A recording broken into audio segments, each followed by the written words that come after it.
আসসালামু আলাইকুম। আশা করি সকলে অনেক ভালো আছেন। তো বরাবরের মতো আবার ওটিসি মার্কেটে চলে আসলাম। আজকে আছি এইইউডি সিএডি ওটিসি মার্কেটে। মার্কেটটা বোঝার ট্রাই করতেছি। Market fully up trend. এখন এখান থেকে আমি ক্যান্ডেলের পাওয়ার এবং ক্যান্ডেলের এক্সস্টিং এর বুঝবো। আমি তো এখান থেকে ডাউন ডিরেকশনের জন্য আমি ট্রেডটা প্লেস করে দিছি। তো আমি আর একটু সেফটি মার্জিন পেয়েছি। আমি ওখান থেকে আরও একটা ট্রেড প্লেস করে দিছি। তো মোট 3টা ট্রেড প্লেস করে দিছি বিকজ অফ একটা ক্যান্ডেল এক্সস্ট হয়ে গেছে। পরের ক্যান্ডেলও যেতে চাইছে, যেতে পারে না। খুব ছোট একটা ক্যান্ডেল হয়েছে, অর্থাৎ বায়াররা সম্পূর্ণ তাদের শক্তি শেষ করে দিছে। দ্যাটস উপর থেকে আমি ডাউন ডিরেকশনের জন্য 3টা ট্রেড প্লেস করছি।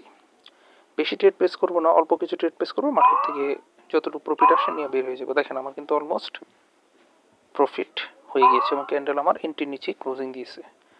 নেক্সট ক্যান্ডেল আমরা প্রেডিকশন করার ট্রাই করবো। Market fully up trend. তো ট্রেন্ড ইজ ইউর ফ্রেন্ড অনেকেই বলে, কিন্তু আমি কিন্তু ট্রেন্ডের সাথে যাইনি। ট্রেন্ডের বিপরীতে আমি ট্রেড প্লেস করছি। দেখেন আমার কিন্তু উইন দিছে। এখন আমি এখান থেকে বোঝার ট্রাই করবো। মার্কেট ওভারঅল অনেকটা নিচে চলে আসছে। তুমি এখান থেকে দেখবো যে বায়ার অ্যাক্টিভ হয় কিনা। যদি বায়ার অ্যাক্টিভ হয় তাহলে আমি যাব, আর যদি বায়ার অ্যাক্টিভ না হয় তাহলে যেতে পারবো। হ্যাঁ, এখান থেকে অলমোস্ট দেখেন সেলার অনেকটা এই ক্যান্ডেলটা দিয়ে এক্সস্ট হওয়ার ট্রাই করতেছে। হ্যাঁ, এক্সস্ট হয়ে গিয়েছে অলমোস্ট। হ্যাঁ, এখানে কিন্তু আবার আমাকে একটা সেফটি মার্জিন দিয়েছে। আমি এখান থেকে আপরের জন্য ট্রেড প্লেস করছি একটা। এই ক্যান্ডেলটা আমার লাস্ট ট্রেড। দেখেন ট্রেডটা প্লেস করার সাথে সাথে ক্যান্ডেল কিন্তু আমার এন্ট্রির উপর একদম আকাশে চলে যাচ্ছে। এটি হচ্ছে রিয়েল নলেজের পাওয়ার। যদি আপনি ভালোভাবে কিছু শিখতে চান, ভালো কিছু বুঝতে চান, আমার সাথে যোগাযোগ করবেন। আপনাদেরকে প্রপার গাইডলাইন দিতে শিখিয়ে দেবো।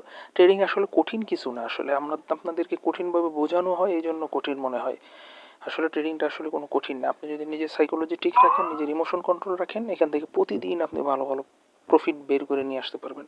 তো সবাইকে অসংখ্য অসংখ্য ধন্যবাদ। ভালো থাকেন, সুস্থ থাকেন। আসসালামু আলাইকুম ওয়া রাহমাতুল্লাহি ওয়া বারাকাতুহু।